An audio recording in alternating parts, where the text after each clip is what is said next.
तो फिल्म तो स्टार्ट होती है और हम जून नाम के एक लड़के से मिलते हैं जो कि एक सोशल वर्कर है। इंस्टाग्राम पे बहुत से उसके फॉलोअर्स हैं, पर वो कभी भी अपना फेस रिवील नहीं करता। लोगों की मदद करने के लिए वो एक छोटी मोटी जॉब करता है और उसे अभी फुल टाइम जॉब की ज़रूरत है। ऐसे ही संग, उसका दोस्त, उसको भी फुल टाइम जॉब की ज़रूरत है और वो एक डिटेक्टिव बनना चाहता है। रात को इन दोनों की मुलाकात होती है इनकी बिल्डिंग में ही एक नई लड़की से जो कि एक्ट्रेस बनना चाहती थी। वो इन दोनों को बहुत अच्छे से हाय बाय कहती है और इनका नंबर लेकर चली जाते हैं। और तभी कुछ ही देर में उस लड़की के पास एक मैसेज आता है एरश की गेल नाम के एक अकाउंट से। वो उससे उसकी जिंदगी का मकसद पूछते हैं। वो लड़की उसे जवाब देने लग जाती है और तब उस अकाउंट से उसे एक अजीब सा मैसेज आता है जिसमें लिखा हुआ था, ये सारे काम दुनिया का बस एक भ्रम है। यहीं पर इनकी बात चलती रहती है और हमें दिखाया जाता है कि यही लड़की अब रात को जून को भी मैसेज करती है, लेकिन वो ना उसका मैसेज खोलता है और ना ही रिप्लाई करता है। अब अगला दिन स्टार्ट हो जाता है और जून एक साइकोलॉजिस्ट से मिलता है जिसका नाम है मिस पार्क। वो भी जून की तरह लोगों की मदद करती है, फ्री में लोगों को सेशंस देकर। कुछ देर वो भी मिस पार्क से बातें करता है और इसके बाद मिस पार्क के स्टॉल की एक पिक्चर लेकर वो अपने इंस्टाग्राम पे लगा देता है ताकि अगर किसी को भी फ्री में मदद चाहिए हो तो वो यहाँ पर आ जाए। अब इसी रात हम देखते हैं कि जब संग जून से मिलने के लिए आता है तो वो देखता है कि उनकी बिल्डिंग के पास कोई था जिसके हाथ में एक कैमरा भी था। साफ लग रहा था कि वो खुफिया तरीके से किसी की पिक्चर्स ले रहा था, लेकिन संग के आते ही वो यहाँ से चला गया। अब संग और जून मिले और जून ने बताया कि रात ही मुझे मेरी नेबर का मैसेज आया था। वो मिलना चाहती थी, मदद चाहती थी, पर मैंने उसे रिप्लाई नहीं किया। संग उसे कहता है, तुम्हें रिप्लाई करना चाहिए था। अब ये लोग बात करते हुए बाहर आए ही थे कि इन्हें एक शॉकिंग न्यूज़ ये पता चली कि उस लड़की ने सुसाइड कर ली थी। ये जानकर सबसे ज्यादा दुख जून को होता है क्योंकि अब उसे ये लगने लगा था कि उसकी नेबर की मौत उसकी वजह से हुई है। अगर वो मदद करने के लिए चला जाता तो शायद आज वो जिंदा होती। पुलिस के इन्वेस्टिगेशन के बाद वो अब अपनी नेबर के घर पे आ जाता है, उसके रूम में आ जाता है और उसके अकाउंट्स चेक करने लगता है। उसे पता चलता है कि लास्ट टाइम उसकी नेबर को एरश की गेल नाम के अकाउंट से मैसेजेस आए थे। उसने उससे बात की थी। ये मैसेजेस पढ़कर उसे साफ लग रहा था कि इन्हीं की वजह से उस लड़की ने सुसाइड की होगी।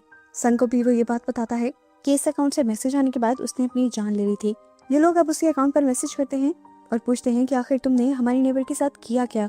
पर रिप्लाई आता है, मैंने कुछ नहीं किया, ये सब तो गॉडेस ऑफ डेथ ने किया है जिससे कोई बचकर नहीं जा सकता। इस अकाउंट की ऐसी बातों से इनका शक अब हकीकत में बदलने लगा था।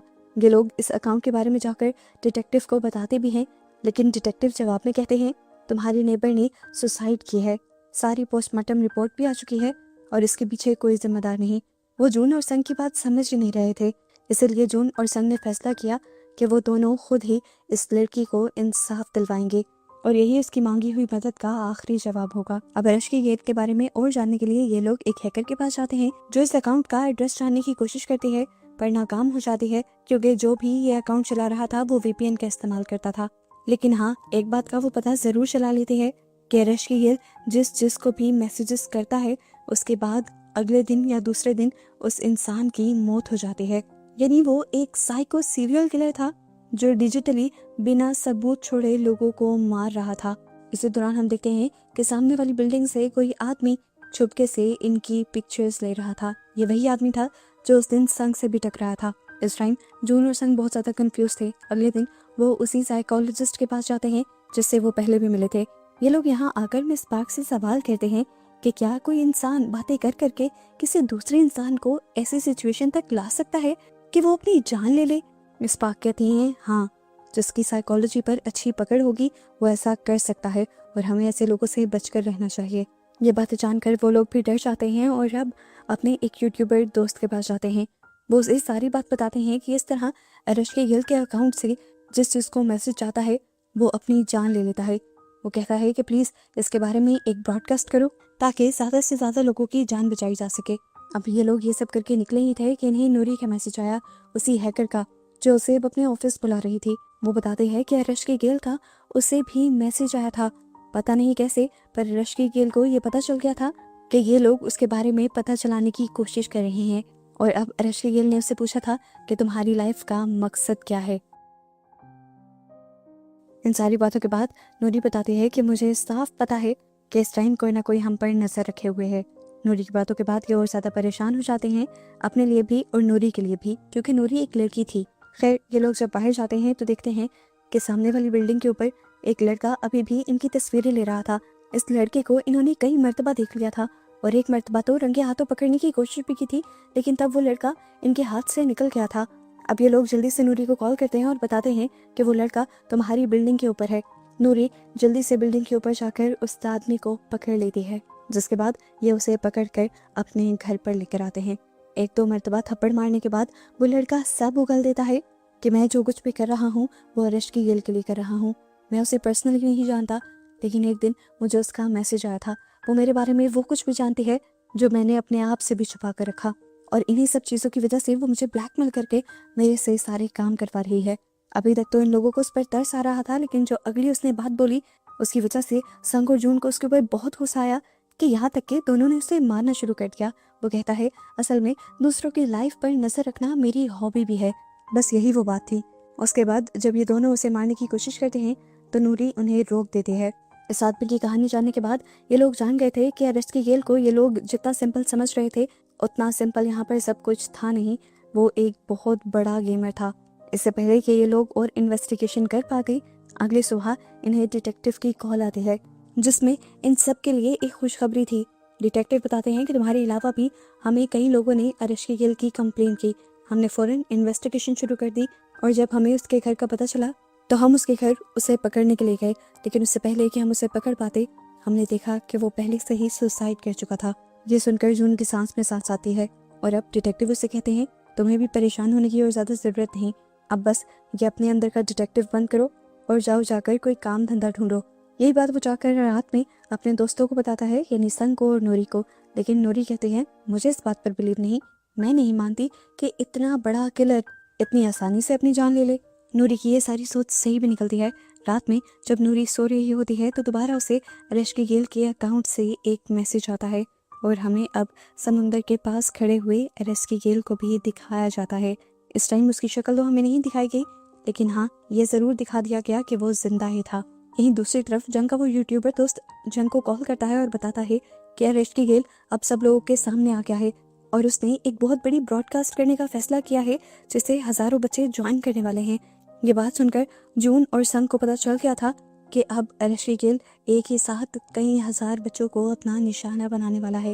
वो फौरन इस बारे में नूरी को बताना चाहते थे क्योंकि नूरी ही वो थी जो हैकिंग करके इन सारी चीज़ों को रोक सकती थी। पर जैसे ही संग उसे कॉल करता है तो नूरी बहुत ही अजीब सी आवाज़ में उसे कहती है अब मैं इस पर कोई काम नहीं करना चाहती। उसकी आवाज़ में अजीब दर्द था जो संग ने महसूस कर लिया था। संग को लगा कि कुछ गड़बड़ है, इसलिए वो फौरन जून को लेकर वहां पर गया और जाकर क्या देखा कि नूरी ने सुसाइड करने की कोशिश की थी। वो तो ये लोग ठीक वक्त पर पहुंच गए और एम्बुलेंस को बुलाने का इन्हें मौका मिल गया, पर जान उसकी अभी भी खतरे में थी।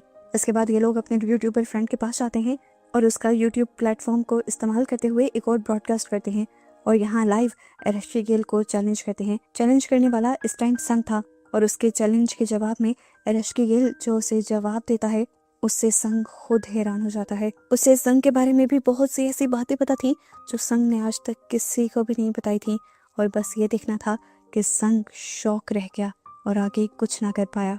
अरेश की गेल अब संग को बिल्कुल अपने कंट्रोल में कर चुका था। वो उसे एक तरह से कह लें कि हिप्नोटाइज कर चुका था। जून भी जो ये लाइव ब्रॉडकास्ट देख रहा था संग की और अरेश की गेल की चैट देखकर वो फौरन संग के पास आ जाता है और देखता है कि संग बहुत बुरी हालत में है और अपने आप को मारने वाला है, लेकिन वो उसे होश में लाकर उसे अरेश की गेल के हिप्नोटाइजेशन से आज़ाद करवाकर उसकी जान को बचा लेता है और उसके बाद वो नूरी से मिलने के लिए आता है। नूरी उसे बताती है कि जब मैं अरेश की गेल से बात कर रही थी तो मुझे ऐसे लगा कि जैसे किसी ने मेरी ज़िंदगी को कंट्रोल में ले लिया हो। उसने मेरी सोच को इतना नेगेटिव कर दिया था कि मुझे अपनी ज़िंदगी में किसी भी चीज़ का कोई मकसद नज़र नहीं आया और मैं सुसाइड करने पर मजबूर हो गई। नूरी आज भी मेंटली इन सारी चीज़ों से निकल नहीं पाई थी और अब वो इस चीज़ पर और काम भी नहीं करना चाहती थी, लेकिन वो जून की मदद करना चाहती थी और बाकी सब लोगों की जान तो बचाना चाहती ही थी। वो उसे एक इन्वेलप देती है और कहती है कि ये इन्वेलप तुम्हारी मदद करेगा अरेश की गेल तक पहुंचने के लिए। इस इन्वेलप को लेकर जब वो घर जा ही रहा होता है तो उसे महसूस होता है कि उसके पीछे बहुत सारे लोग लगे हुए हैं। वो समझ गया था कि ये अरेश की गेल के लोग हैं जो उसे मारना चाहते हैं। इनसे बचकर जब वो भाग रहा होता है तो उसके सामने डिटेक्टिव को आ जाते हैं। वो डिटेक्टिव को सब कुछ बताता है कि किस तरह बहुत से लोग उसका पीछा कर रहे हैं उसे पकड़ने के लिए, नुकसान पहुंचाने के लिए, लेकिन यहाँ उसकी बातें सुनने के बाद डिटेक्टिव को खुद ही अपनी जेब से गन निकाल कर उसे गन पॉइंट पे ले लेते हैं और फिर उसे किडनैप कर कर एक अजीब सी जगह में ले आते हैं और यहाँ रिवील होता है कि असल में डिटेक्टिव को भी एरेस्टी गेल की ब्लैकमेलिंग का शिकार हो चुके थे। और जब उन्होंने ये खबर फैलाई कि एरेस्टी गेल मारा जा चुका है, तब वो जून को बस वार्न करना चाह रहे थे कि वो एरेस्टी गेल के खिलाफ अपनी ये डिटेक्टिवनेस छोड़ दे। लेकिन जून ने जब ये पूछताछ और सर्च बंद नहीं की, तभी उन्हें जाकर ये कदम उठाना पड़ा। एरेस्टी गेल को डिटेक्टिव को के बारे में भी बहुत सी चीज़ें पता थी जिससे उनका करियर भी तबाह हो सकता था, इसीलिए वो मजबूरन एरेस्टी गेल की मदद कर रहे थे। पता चलता है कि अभी तक डिटेक्टिव को भी नहीं पता था कि एरेस्टी गेल कौन है, लेकिन असल में जून जान गया था कि एरेस्टी गेल असल में है कौन। नूरी ने जो उसे इन्वेलप दिए थे उसमें एरेस्टी गेल की असल आइडेंटिटी थी और वो कोई और नहीं बल्कि मिसबाह की थी, जो हमेशा जून से एक मसीहा बनकर मिल रही थी। इससे पहले कि जून उससे कोई सवाल करता, मिसबाह खुद ही बोलना शुरू करती है और कहती है, याद है आज से 3 साल पहले तुमने एक रेस्टोरेंट के बारे में गलत फीडबैक दिया था। एक रेस्टोरेंट का खाना तुम्हें खराब लगा था और फिर तुम्हें पता है इसके नतीजे में क्या हुआ था? हजारों लोग तुम्हें फॉलो करते थे। तुम्हारी वजह से सबने उस होटल को बुरा कहा और फौरन उसके ऊपर इन्वेस्टिगेशन शुरू हो गई। पता चला कि इस रेस्टोरेंट में आने वाला रॉ फूड ही खराब था और वो रॉ फूड जिस कंपनी से आया करता था, मेरे डैड वहाँ के सीईओ थे। उस कंपनी के बारे में फिर लोगों ने बहुत ज़्यादा ख़राब बातें बनाई। वो कंपनी बंद हो गई और मेरे डैड ने सुसाइड कर ली और वो सब सिर्फ और सिर्फ तुम्हारी वजह से हुआ था। वो कहती है, उस दिन जिस दिन मेरे डैड मरे थे, उसी दिन मैंने ठान लिया था कि मैं तुमसे अपना बदला लूँगी, लेकिन मैं तुम्हें जान से मारना नहीं चाहती थी। मैं चाहती थी कि तुम तड़प तड़प कर मरो। इसीलिए मैंने तुम्हारे इर्द गिर्द का माहौल ऐसा बना दिया कि तुम्हें कुछ अच्छा लगे ही ना। तुम चारों तरफ देखो तो तुम्हें मौत की खबरें मिलें और इस सब के लिए मैंने एक एरेस्टी गेल नाम से अकाउंट बनाया तुम्हारे आसपास के लोगों के लिए। मैं तुम्हारे आसपास के लोग, तुम्हारे दोस्तों से उस अकाउंट से बातें करने लगी। वहाँ पर मैं एक म्यूज़िक चलाती थी जिससे तुम्हारे दोस्त हिप्नोटाइज होकर पूरी तरह मेरे बातों में आ जाते थे और फिर मैं उनके जहन में इतनी नेगेटिव थॉट्स डाल देती थी कि वो मरने पर मजबूर हो जाते थे। और सिर्फ एक इंसान से बदला लेने के लिए उस साइको ने इतने सारे लोगों की जान ले ली। अब जून उससे सवाल करता है कि तुमने मुझसे बदला लेने के लिए कितने मासूमों की जान ले ली और तुम्हें क्या लगता है ये सब कर कर तुम्हें इंसाफ मिल गया? वो कहती है, पता नहीं, लेकिन देखो तुमने मुझे एक इंसान से एक मॉन्स्टर बना दिया और मैंने कितने मासूम लोगों की जान ले ली। ये सुनकर जून अपना सर झुका लेता है और फिर उससे उसके किए की माफ़ी मांगता है। वो कहता है, मुझे नहीं पता था कि तुम्हारे डैड मेरे एक छोटे से कदम की वजह से इतना बड़ा कदम उठा लेंगे, अपनी जान ही ले लेंगे। अगर मुझे पता होता तो मैं ऐसा कभी ना करता। मैंने तो जो किया था वो सभी लोगों की भलाई सोचकर किया था। मुझे लगा था कि कंपनी अपना म्यार ठीक कर लेगी और सब कुछ ठीक हो जाएगा, पर यहाँ तो सब उलट हो गया। जून उससे कहता है, अब तो जो हो गया सो हो गया, तो मुझे मार दो और ये सब कुछ ख़त्म कर दो। पर मिसबाह कहती है, अभी नहीं। वो यहाँ पर किसी को मैसेज करती है और जून को बताती है कि अब तुम्हारे दोस्त संग की भी जान खतरे में है। दूसरी तरफ दिखाया जाता है कि संग को मारने के लिए बहुत सारे लोग वहाँ पहुँच जाते हैं। वो संग को मार मार कर जख्मी भी कर देते हैं, लेकिन इससे पहले कि वो उसकी जान ले लेते, नूरी यहाँ पर आकर उसकी जान बचा लेती है। और यहाँ हमें पता चलता है कि वो एक हैकर होने के साथ साथ बहुत अच्छी फाइटर भी थी। जबकि दूसरी तरफ एरेस्टी गेल यानी मिसबाह दोबारा से एक ब्रॉडकास्ट करने वाली थी जिसके जरिए वो अभी भी बहुत से लोगों को मारने का प्लान कर रही थी। लेकिन यहाँ जून आकर उसे रोकता है और कहता है, ऐसा मत करो, लेकिन वो रुकती नहीं। तब जून कहता है, तुम जो मर्जी करती रहो, लेकिन अब तुम्हारी ये ब्रॉडकास्ट कोई ज्वाइन नहीं करेगा, क्योंकि इस टाइम मेरी शर्ट के बटन में एक स्पाई कैम लगा हुआ था जिससे तुमने जो कुछ भी कहा वो लाइव स्ट्रीम के जरिए सभी लोगों को पता चल गया है। तुम्हारी हकीकत अब खुल चुकी है। जैसे ही उसे समझ आता है कि अब मेरा खेल खत्म हो गया, तो वो अपनी जान लेने की कोशिश करती है और जहाँ पर खड़ी होती है वहीं से जंप कर देती है। पता चलता है कि जून सारा इंतजाम करके आया हुआ था और यहाँ पर पहले से पुलिस भी आई हुई थी, जो नीचे जल्दी से एक सेफ्टी मैट्रेस बिछाकर उसकी जान बचा लेते हैं और अब उसे अरेस्ट कर लिया जाता है। फाइनली जून के साथ साथ संग और नूरी तीनों बच गए थे। इन लोगों ने हजारों लोगों की जान बचाई थी। सभी लोगों के लिए ये मसीहा बन गए थे और एक ही टाइम में हीरो भी बन गए थे। पर जून ये झूठी शोहरत नहीं लेना चाहता था। उसने अपने अकाउंट पर सब कुछ सच सच बता दिया कि इतने सारे लोगों की जो जान गई थी वो मेरे ही एक एक्शन की वजह से गई थी। मैंने एक होटल को एक्सपोज किया था जिसकी वजह से मिसबाह के डैड ने सुसाइड कर ली थी और उसी का बदला लेने के लिए निस्पाक ने बहुत सारे बेकसूर लोगों को मार दिया। सारी सच्चाई जानने के बाद भी जून के फॉलोअर की मोहब्बत उसके लिए कम नहीं होती। जून अभी भी उसके फॉलोअर्स के लिए हीरो ही रहता है और वो उन सब की मदद भी करता रहता है। और ऐसे ही बस उन्हें लाइफ में आगे बढ़ता हुआ दिखाते हुए ही ये मूवी यहाँ ख़त्म हो जाती है।